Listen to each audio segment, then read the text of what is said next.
Samantala, mga nagsasayaw na Santa Cops bumida sa Lawag City at Parade of Lights isinagawa naman sa Bacolod City. Narito ang report.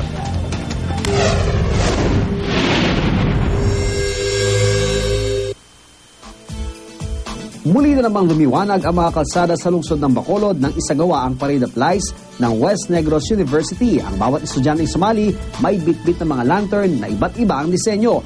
At para maging mas buhay na buhay ang parada, sinamahan ito ng sasakyang nagpapatugtog ng Christmas songs. Layunin ng taon ng event na ito na maiparamdam sa mga tao ang diwa ng Pasko. Laging malikhain naman ang staff ng Governor Celestino Gallares Regional Memorial Hospital sa Tagbilaran City, Bohol.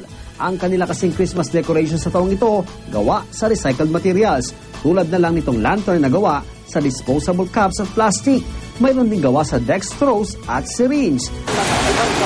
Ibinagmalaki naman ng isang ginang ang kanyang Christmas village sa Barangay Obrero, Davao City.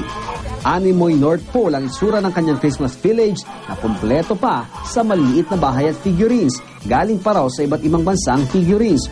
2002 pa nang sinimula ni Ginang Nazareno Kapundag ang pagdidisplay ng kanyang Christmas village. Sa Lawag naman, nagkalat sa lansangan ng mga pulis na nag-alasanta. Nag-ikot sila sa iba't ibang daycare centers para mamigay ng regalo. Bahagi raw ito ng kanilang kampanya laban sa paputok.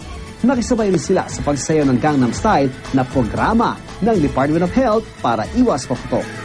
Para sa unang balita, Ian Cruz reporting.